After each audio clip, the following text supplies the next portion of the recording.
Hi guys, welcome to another episode of the CSGO Betting Podcast. This is TopSoulMan. I'm here with my boy NCLA. He's the creator of Lounge Destroyer, and he's going to be my guest on the program today, I guess. And we're going to kind of just launch into a few things regarding Lounge and, you know, their current rake system, as well as some of the suggestions and comments you guys have made recently about the subreddit and what we're going to be improving, changing, things like that. So I guess we'll get NCLA's perspective on a lot of this stuff, and since he is fairly well versed in the whole scene and kind of, you know, he developed the most popular extension in the history of CSGO Lounge, I think he's a pretty good resource to kind of base what we're going to be talking about today with the cut and everything about it. So what's going on, NCLA? How are you doing today?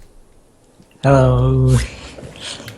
It could be worse. It could be worse. He's got construction outside his house in the morning, so he has to wake up super early. So if he does sound tired, I'm sure he sends his apologies. But without further ado, man, I guess first what I will get out of the way is kind of the suggestion thread on the subreddit. We had a little thing going on where we took suggestions from the users, and currently we're in the works of trying to implement some of them. One of the most popular ones was that we automated match threads, and I think what we're going to do is put that up to a vote. There's some concerns I have with it where it's like some people really enjoy making match threads, and I think it's important that if they do want to continue to make them and they enjoy that, then they are able to do so. But as it stands right now, we are in talks with the StatSpy guys to potentially have an auto match thread generator. So basically it'll as soon as the game goes live on Lounge, there will be a match thread that gets posted by a bot that will go onto our subreddit. So I mean, you guys will have to let us know about that. We have another thing where we you know, might show you guys what the word filter is and like certain banned words and things like that. But there's a whole bunch of stuff. Just be prepared to kind of get a rundown of that. We have a Google document that we've been compiling our thoughts on, and I think it'll go a long way towards showing you guys that we are really trying to improve this subreddit as we speak. So Is that much thread generator is really happening? Like, is it going to be automatic? yeah, I mean, it's maybe we're not sure. We're going to put it to a vote.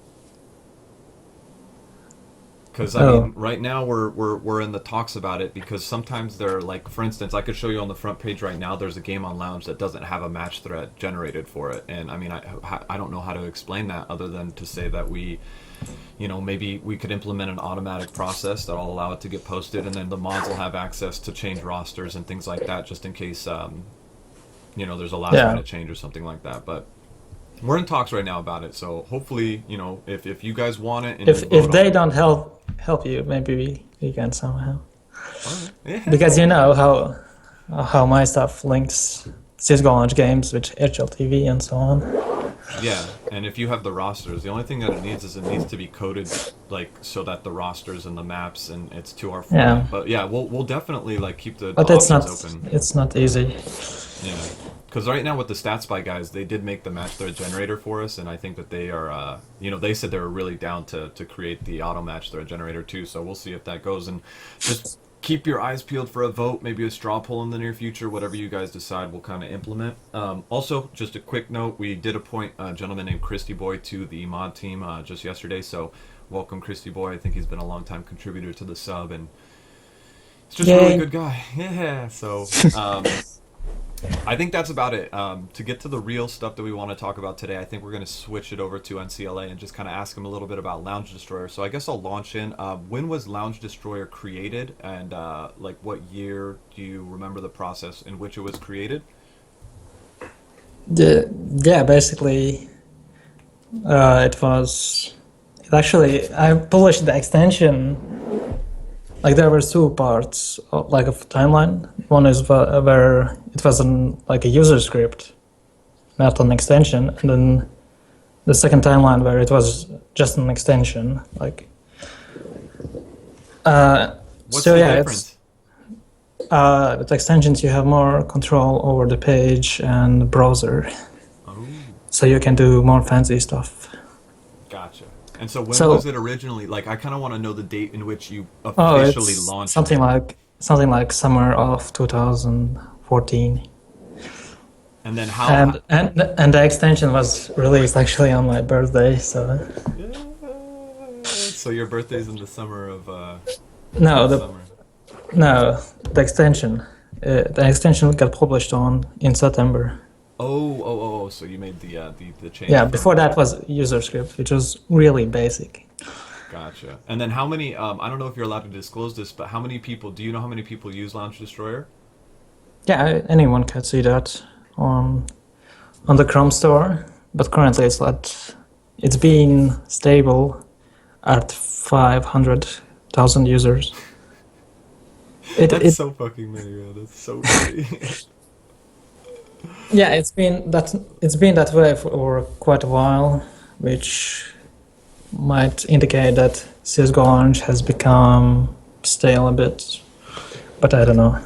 No, I mean Maybe I'm just a bad developer. No. I mean, the whole betting scene itself. I think I have a theory on this, and I think what happened is that there was a wave of new users right after CS:GO betting became huge. Like I'm talking when like December 2014 to maybe June or July of 2015, and there was this wave, and then every day thousands of new bettors, new bettors. And now what's happened is it hasn't gotten stale, and it hasn't shrunk necessarily, but there aren't any more new people. I think we've reached the cap of how many people we're going to get in the Counter-Strike scene for betting, and so the subreddit has really tailed off in terms of its viewer count and unique views, but the betting world hasn't really seen a reduction in how many people there is there. So I mean, all in all, I think that we're kind of like experiencing, kind of like a stable period of time, and we're kind of just waiting on the next big thing to pop off before everybody moves on.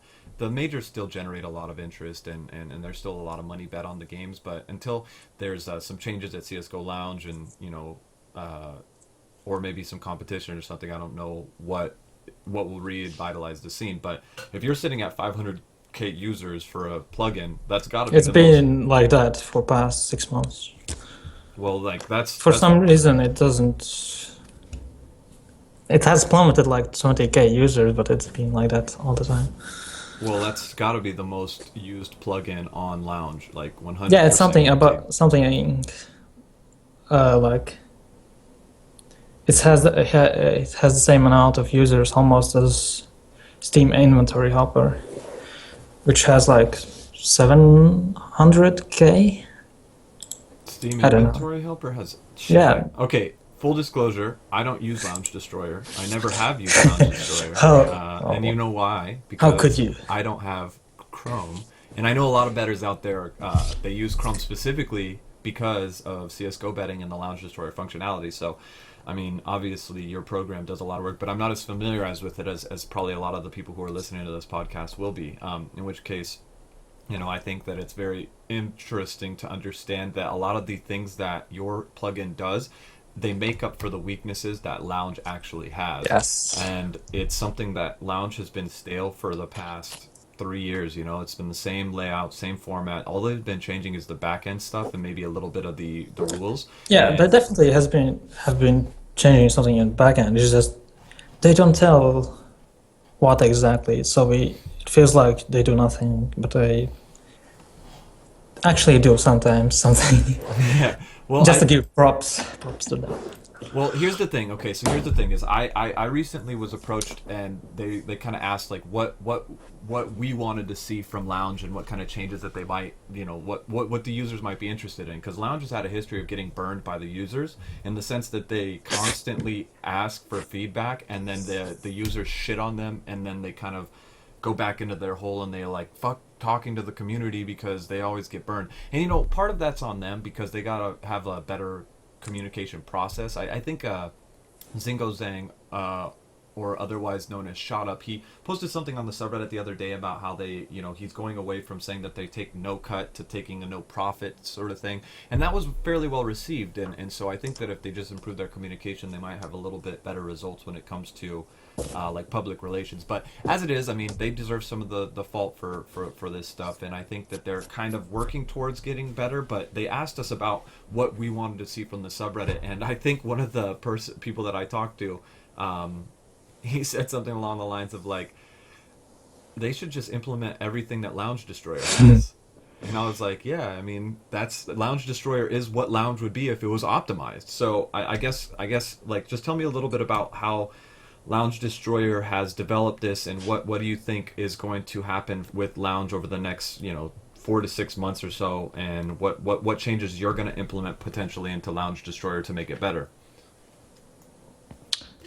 So should I go like over like the path of Launch Destroyer development? Yeah. Like just go start and then kind of talk me through the process of how you like implement changes and who you reach out to get these changes, and like what do you use user feedback, or like how do you do it? Well, talking about feedback, yeah, I basically all the time I read my own subreddit for user suggestions. Like I read every suggestion. I don't necessarily reply always, but I do read every thread. And maybe not all people realize that, but you can. I do this thing where I go on Google, I type Launch Destroyer, and set the filter to like 1 month or 1 week, and look at all the mentions of my extension, because there has been cases where, I mean, on other sites, people have mentioned Launch Destroyer and they give feedback on those sites. So, yeah. How big is the team at Launch Destroyer? Currently, it's me and someone else whose nickname is Darksworn. So I know him. Yeah, I know him in real life. We have met. Mm-hmm. He made a much information thing in Launch Destroyer. And then what was the team in the past? Did you ever have more users, or who was involved in it at the beginning? So at the beginning, it was basically me. Then another person made a similar extension, which had some of the same features I had, and some features I didn't have. So it kind of feels like a waste of resources when someone creates something that already exists. And so I approached this person and I asked him if he wants to join my team and just create on one product instead of having 2 separate plugins. So yeah, he joined me. He developed few features, like the main thing was auto betting, some inventory grouping, and maybe something else. But yeah, he was a fairly big contributor to the extension. And so you guys basically consolidated 2 things into one, and then you added in to make the ultimate the ultimate product, which was eventually called Launch Destroyer. Has it always been named Launch Destroyer? So okay, about why it's named Launch Destroyer, because you wanted to really know. That's what I wanted to know. We talked a little bit about this before we did the podcast, yes. But I was very interested to know how he came up with this name, because it seems kind of counterintuitive. Yeah. So in the beginning, the user script that did basically one thing. You just send requests, like to submit the bet. It just spammed without any delay the requests to launch. And back then, it worked really well. Like, but no one had this advantage. Like I had a huge advantage when I was using the script, because Launch was processing every request, like every attempt. Like usually what they do now is like they block you for a while. Like they don't actually process your requests that you want to bet, but they will like time out you for a while. But back then, if you spammed every like without delay, request after a request, their servers would actually process it. So I had huge advantage over anyone that didn't have that script. Yeah. I could get consistently the bet in. You were like the bane of our existence, because people would create threads on the subreddit saying like, "Why can't I bet on Lounge?" And it's like, because Lounge Destroyer is fucking filling the queue, and you can't click faster than this fucking thing goes. So I know Lounge wasn't too happy about that, and so you said that they implemented a little bit of the like countermeasures, and they kind of time you out when you press it too much. But I guess that is the origin of Lounge Destroyer. You literally destroyed Yes, lounge bots. Like that's how you did it. Is you there destroyed a was bot. no delay, like Uh, without zero delay, request after request. Well, then, I mean, over time, that process kind of like minimalized, I think, and that wasn't the main feature of your program. And now you have kind of adapted to that because they've made changes in Lounge's infrastructure for accepting trades and things like that. So I don't think the spamming button is as relevant anymore, correct? Um, like, do you mean if there is any purpose spamming it as fast as Yeah, my well, users did initially? yeah, like, because wasn't it an auto click? Like, it would just constantly auto click, and now you can't do that anymore. Yeah, it's pretty much pointless. They have, yeah, it's not useful anymore. It's just better if you have the optimal 5 seconds delay, and that will be fine. Oh, so you Anything basically less claim. than 2 seconds will probably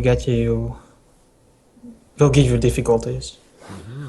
So now you have it so that like you could still have it auto click for you to accept trades, but um, it won't actually spam it. So that's kind of good. I think that's kind of some sort of middle ground because I mean obviously there's more users on Lounge than there are people who have Yes, Lounge that Destroyer zero installed. delay thing is becomes the issue on bigger scale, which I didn't realize at the beginning, Yeah, and it's it was kind of amusing when our extension had an impact on their servers. the severe impact There maybe. was there was one situation where their bots went down in a long while, and and it basically caused a user-driven DDoS. Because yeah, It's a Jesus it, Christ. I was around yeah. for that too. So Well, that's basically why it's named Launch Story. I know that the naming is bad now, and there I is don't think even a it's bad. I person. think it's just kind of weird because it's like, it gives the Yeah, sentiment there that was a we're kind person of out who to tried like to take convince it me. down. Yeah, there was a person who tried to convince me to change it before it's like too late. Yeah, no, Never there's no ended way. up I doing mean, that. it's synonymous, It's like it's synonymous with lounge now, and I don't even think the lounge guys mind the fact that it's called Lounge Destroyer. I think they may have their own, personal beefs with what it does and kind of the functionality of it. They might not be so happy about it, but I know that they acknowledge its existence. They have kind of communicated to you, and you guys have been back and forth in the past about certain functionality and features on the thing. But I think this is a good point to transition into the next topic of our conversation, which is recently there's been coming to light some of the stuff for the cut that Lounge has been taking off of games. Where it's you go into the match page and you look at it and it says something like, oh, there's a 0.95 cents for every dollar that's bet on this team or whatever. And I think that that's a big deal because like what does that mean? What in the future is going to be happening? Why are they taking this cut? Why did they all of a sudden implement it? And I think I'd like to get your thoughts on that. What you think is going to be happening in the future with them in terms of your plugin, in terms of the future of Lounge, like what you think is going to be the natural course of events from here going forward. Well, it's kind of difficult to say because I know some stuff. So to recap, what they have done recently, they have first they did was the cut thing, right? They increased the cut, Mm-hmm. and at the same time they removed the API thing, where you could see how much was bet on each match, on every match. So that has been like they claim it's broken, but I don't believe I that. don't believe that either. I mean, It's been broken for 5 days, and yeah. it's not hard to dump data from your database and encode it in JSON.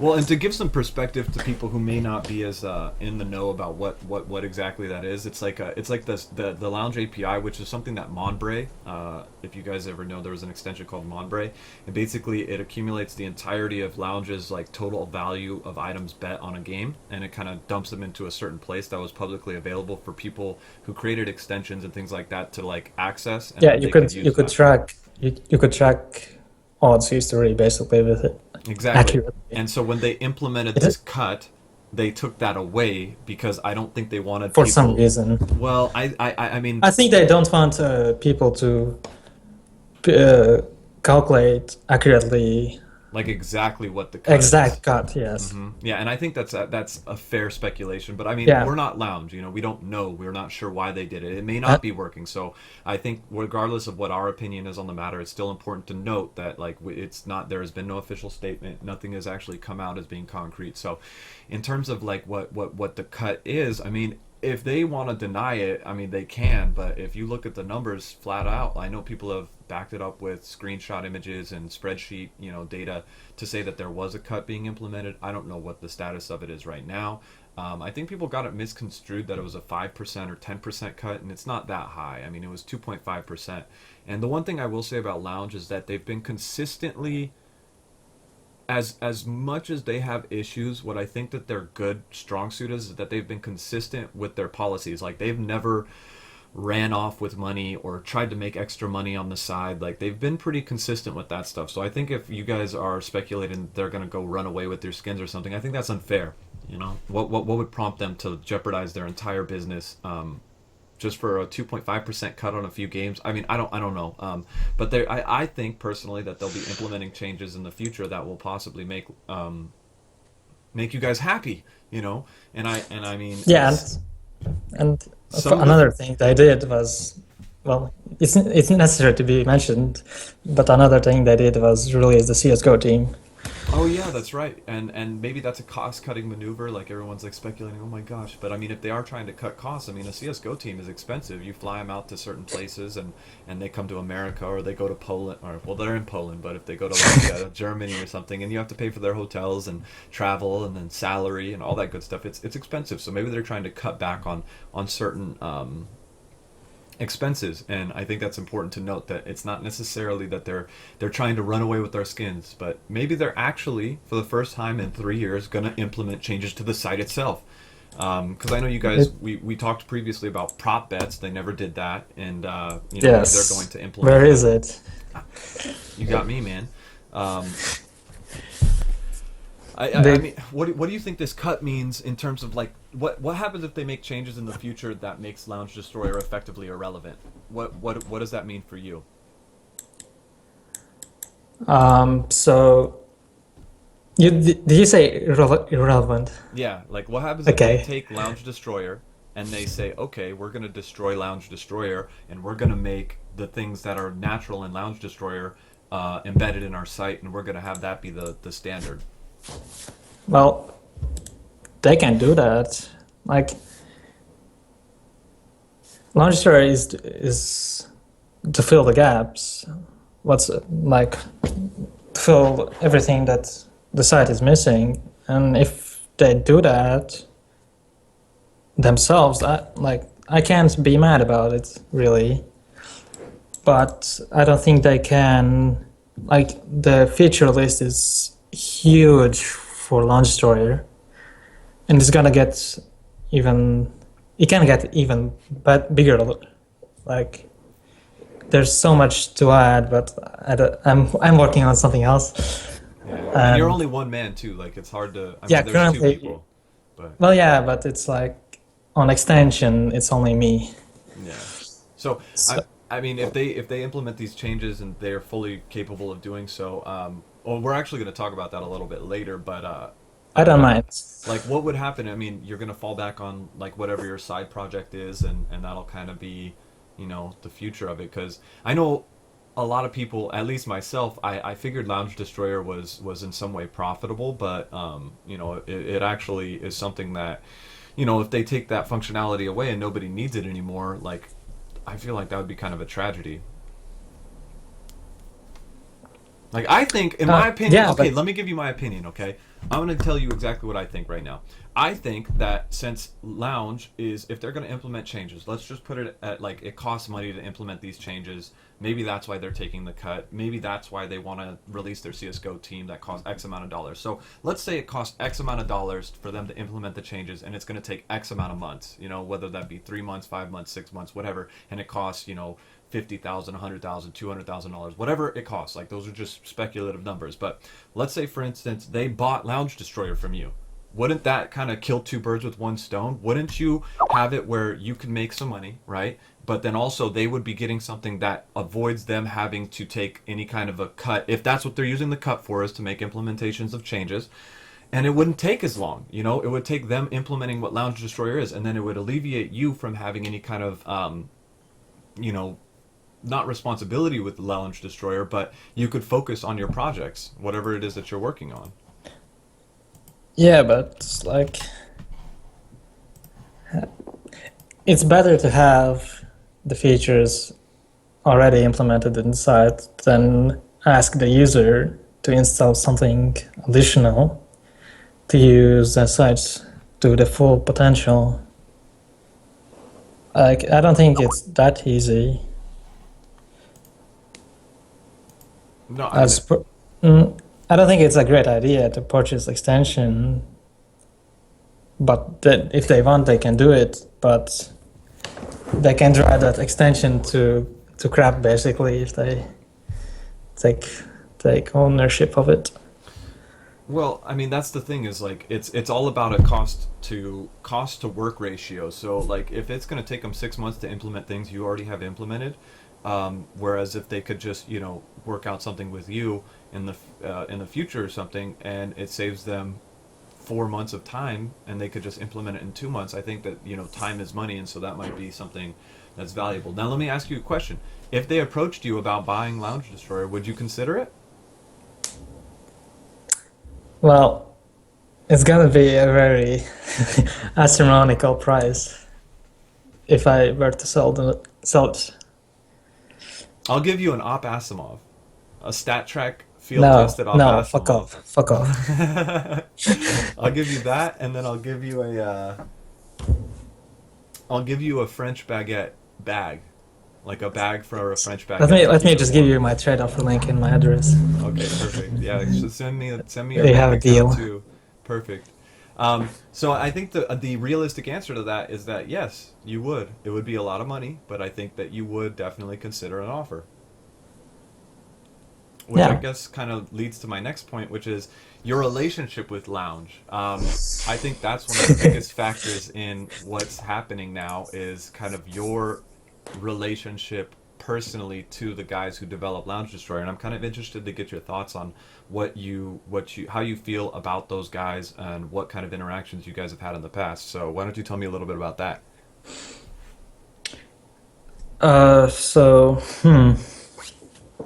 Where to begin? Well, I guess I could talk about Jarberto first. In case anybody's wondering, Jarberto is basically ML. He's one of the head admins for Lounge, and what we could kind of get out of the way is like who is working at Lounge, and it's Borowick. Okay, if you can explain who's working in the Lounge, basically. Yeah, Borowick. So Borowick, I don't know what the fuck he's doing anymore, but it feels like he's still owner of both sites, and maybe he's working on something, but I haven't heard anything from him.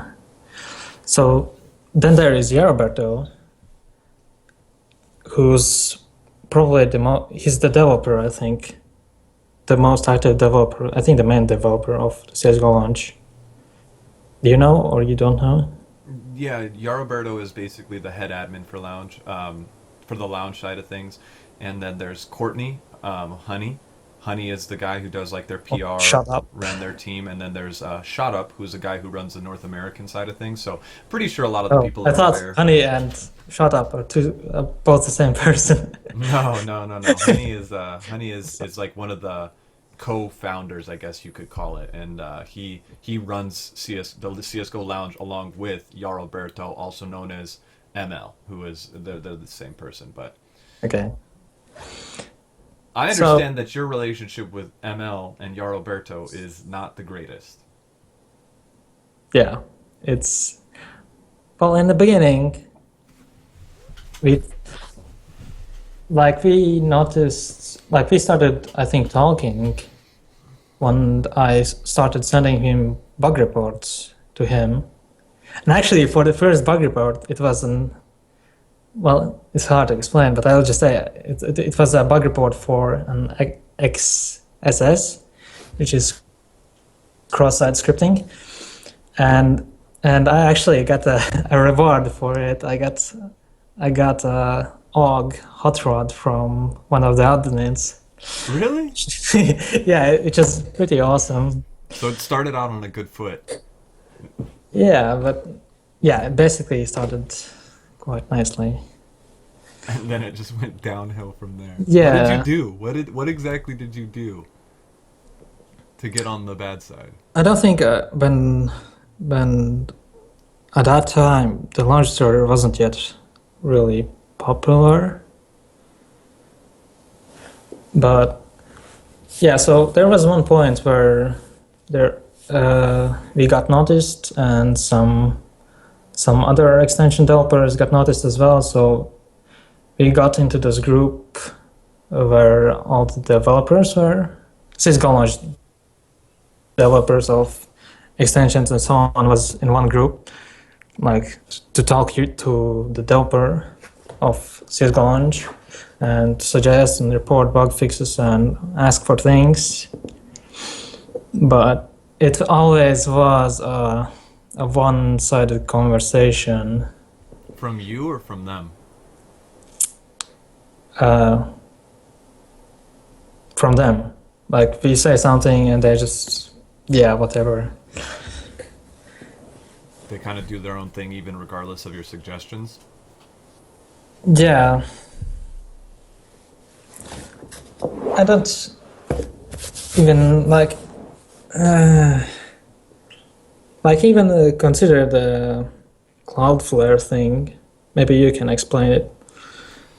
Yeah, I think what it was is like what he was explaining to me, what NCLA was explaining. DDoS protection. Yeah, it's DDoS protection, and it was suggested by him to ML about 2 years ago or something like that, and they kind of wrote it off, and they were like, "Nah, we don't need that shit." And then all of a sudden, come recently, maybe 6 months ago, they started implementing that feature. Which no, it was like 2 months ago. So 2 months ago, they started implementing that feature. Which had they had that 2 months or 2 years ago, it might have prevented a lot of the downtime that they had when they were getting DDoSed or when something was happening to their servers. Because, I mean, I'm not gonna pull the wool over anybody who's watching this. Like the CSGO Lounge, the CSGO betting mod team does talk to the CSGO Lounge guys from time to time, so we're kind of in the know about things, and we kind of have an awareness of what's going on and things like that. And every time we've talked about them about their site being down and stuff, it seems to be like an excuse about some sort of outside problem, whether it be the Steam side servers, and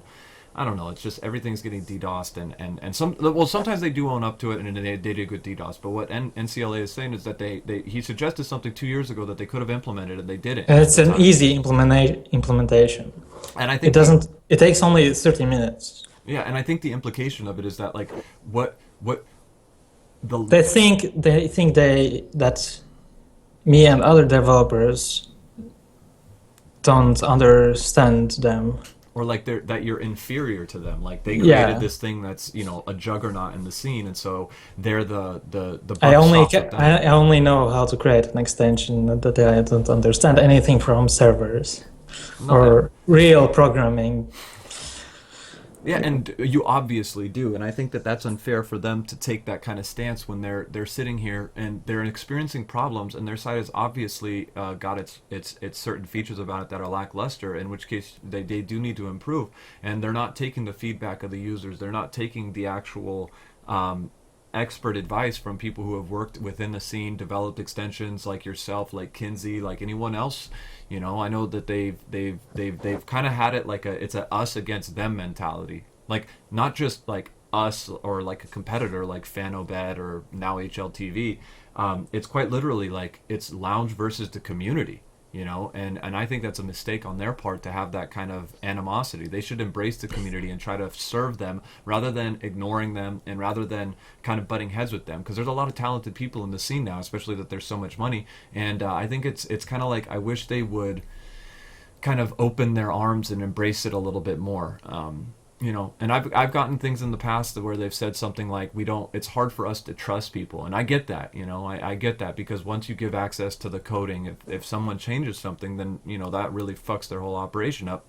But at some point, you do have to develop something bigger than a 4-person team for, a website that gets used by probably over a couple million unique users per month, and just too small for a little team. And we'll see what the future holds for them. But I'm glad that you brought up that Cloudflare thing, because it seems like to me like your relationship with them. It's one of the small examples. There are many more examples of where they don't think we're smart enough for them. Well, and I don't think they don't think you're smart. I think that they think they're just stubborn. And I think that in my conversations with ML and his ideas, I think there's part of the thing that he doesn't have, like, his native language isn't English, so certain things that he says come off wrong. But he might just be a stubborn ass guy, man. And like, I've had things, but I do genuinely know that he wants to improve Lounge. I do know that he cares about Lounge, and I do know that these guys, like, I want to stop that idea of everyone saying that Lounge is something they're like sitting in their evil lair, in their evil island, trying to commit everything. But there are like small issues that still happen, like bugs that still happen really often. Like, take for example the bet history on CSGO launch. To see the full like the archive of all your bets, that doesn't work at the moment. Yeah. And it hasn't worked in the past as well. In few occasions, they have fixed it, but it became broken again. So, dude, I don't know. Like, that seems like such an easy thing to like concentrate on. Yeah, it's basically dumping data from the database. Someone explain me what's so difficult about it. I guess the thing is that what I kind of get the sensation is that this is a team of guys, right? Original core founding, of a couple people, maybe 3 or 4 people, and they did not expect to be as successful as they are. And so just imagine, if it's not you, but just imagine like some random 22-year-old person creates something, and then the next thing they know, it's the biggest thing since sliced bread, and it's making a lot of money. And then you kind of go throughout the years. They're not like business experts. They're very good programmers, but that's not what their profession is. I guess it's a profession that they've kind of lucked into, but they're not the best of the best. I don't think maybe they don't have degrees in this shit. And so what's happening is, I think that they kind of are in a byproduct of success, and now they're kind of getting complacent, and they want to change stuff, but they don't trust enough people to actually make these changes. And you bring up a really good point with like the bet history, and like, just look at Lounge. Look, I'm gonna switch over to it. Look at this website. Look at this layout. It's been the exact same for 2.5 years. You go to my profile right here,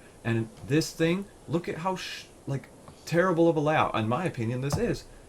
Why don't they get more stuff going with donations? Why don't they get more stuff implemented with your bet history? Why do they keep the fact that you can't look past the bottom of the page here to see what the previous odds were on a game? Like, the trade page being on the same page as the bet page. Yeah, it's really simple things. It's just ugly, man. Like those things you mentioned, they're like, for example, see like older matches listed. Those are not difficult, but somehow they still don't have it. And that's like I said, I think I went into that a little bit. Maybe they're kind of like just implementing it as they go. I don't know, what they're going to plan to do in the future, but I feel like whatever it is that they're planning, we're kind of in a period where we might see some big changes from them, because in my opinion, it's either they change now or they die. It's as simple as that, and hopefully they do that. Yeah, there is some competition, especially. Well, I don't know how big of competition is HLTV. HLTV is betting thing, but HLTV could crush them because they're like one of the popular sites about CSGO esports. Yeah, HLTV is the only CSGO related website that's more trafficked than Lounge. So yeah, so if HLTV decides to like really do it, they could crush them. Yeah, And I mean, that's got to be scary to be a lounge developer, to be someone on that team who might not be making money from that anymore. And then what do you fall back on? You know, what is your Yeah, oh yeah, and expertise? to like I said, all the three things that Lounge recently did, like release CSGO team and so on, this aligns perfectly with the HOTV betting release. Hmm. So they have to be worried. Yeah, I wouldn't say they have to be. I think what they are doing is they kind of maybe had some idea that it was Money happening. grabbing. Speculate all you want, but I mean, in reality, we don't know the answer because Lounge will not communicate with us. Yeah. Um, They I said that they will do. Gerberto said that they will do like a Reddit PR thing, but he still hasn't done it. Yeah, I mean, dude, I mean, honestly, like it's, and what is it gonna be? You know, what I've noticed is that like if you open up and do a PR thread, but then you don't actually listen to the people who are They, responding in this thread, they um, already did that once. yeah, They and already did it, and it didn't change anything. yeah, and here's how this went. It was like, hey guys, we're looking for suggestions, and we want to know what you guys think. Every single person that suggested something, they were like, no, no, no, no, Yeah, so, no. something like change design. They said, "Oh, so we think this is the design is perfect for us. It's very simple. Yeah, We don't change it. It's basically the same as HLTV saying that their design that has been for 10 years is still okay. and at least like Like with that stubbornness really grinds my gears. Like I understand that people don't like change, but it can't be like that for 10 years. Come on." well, like take for instance, like what do you think if we took like a random customer satisfaction survey and we were to like, hey, by the way, what do you think of CS:GO lounges? Like, what's your customer satisfaction with them? Like on a 0 to 10 You know scale, what? what would they get? And then I would ask the same question about Lounge Destroyer. What do Everybody would complain about bots. We know that. Yes, they about it would be unfair, but regardless, what would the interaction be for like the changes and development of Lounge? And I think they would get a very low score. Whereas comparatively, like earlier in our conversation, you said that you actually go and to great lengths to listen to the users. You may not respond to every single one, but you're on your subreddit daily. Yeah. You're going through Google, sorting by the last month to find people who've mentioned Lounge Destroyer on some forum in like Cambodia or something, you know, like you're literally doing that stuff. And I think if someone surveyed, like you took the users of Lounge Destroyer and you were to say, hey, what is your satisfaction level with Lounge Destroyer? It would get Oh, gleaming. actually, I do that. Actually, when the people uninstall Launchster, I actually have a survey. Oh, really? Yeah, it's rate experience from 1 to 10. But why did you uninstall, and what would you like to see changed? And you read those responses and you Some implement of them, changes. some of them really are cancerous to read. Yeah, I know, but I mean, you still read them and you take feedback. My point of this whole thing is to say that, Yeah. like, if Lounge wants to get better, then they have to listen to the community, and not everything that the community suggests is going to be good. Okay, sometimes you do have to deny things. Like in our suggestion thread earlier, there was someone that said, I don't know, they said something like ridiculous, and we just, there's no way, you know, the answer to that question is no, we're not doing that. But if you go through the whole suggestion thread and you just say no, no, no, no, no the whole Yeah, time, what's the point of that that's thread? what's the point. Exactly, it doesn't make sense to me. So I feel like they could have a strong amount of improvement, and I think part of it like is they're really overburdened with how much work they have to do with such a small team, and they really don't trust anybody. Yeah. They're stuck in a paradox where they don't trust anyone to do the job, but they don't want to work as hard as they have to. And so it's like they're stuck in this like never-ending revolving cycle of just shit, and it sucks for them. But you know what, dude? Like, man up, handle it, implement the things that you want to see changed. Talk to NCLA. You know, start that conversation again. Have something where he can help you in some way. Like I feel like that's what the intention is of this like these changes, that they want to make the best possible platform to bet on. And you have a guy right here who has made so many changes to an extension, and Over 700 commits on my project. Exactly, and he's willing, I think, to help, and he has been willing in the past to help. So I just don't understand the stubbornness of it. But I mean, if I keep talking about this shit, I'm gonna get real frustrated. So Yeah. I think what we should do is kind of transition towards the end of what we wanted to talk about, and just get kind of like just kind of round out the podcast and just ask about what's the future of Lounge Destroyer. What other things are you working on? I know you can't say too much about your side project, but I mean, is there anything that we missed that you'd like to kind of address? Um, so I'm not really looking forward to it, but the Firefox version will be definitely coming out. What the You fuck? just, what do you mean? That's amazing. I'm just like, you didn't even tell me that. Like, No, I have said that in the past, but it just Firefox team is working on it, and it's just taking quite a while. so that's Like I think they said they expected it to be released in first quarter of this year, but it's taking a little longer for the first release. So I don't know. Maybe it's going to be in summer. It definitely has to be after summer or during summer. So that's a one thing to look forward. That's actually really awesome because I think that would increase your user base by a lot, and a lot of people would install it on both. I don't think so. Well, a lot of people would install it on Chrome and Firefox. I know I would. You're the head moderator, the most popular motherfucker in CSGO betting history, right here, would actually get Lounge Destroyer, and so I'd have that functionality, which is kind of cool.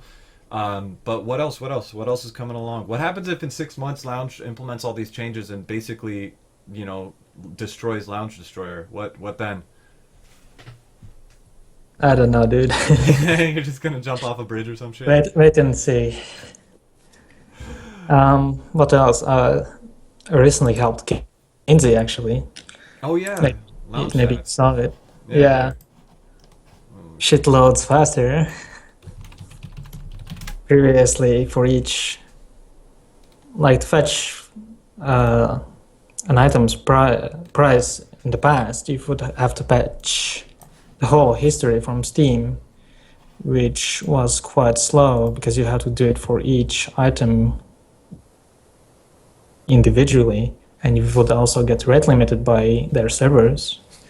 So what I have provided Kinsey is like I provided him an API to basically do it in one go.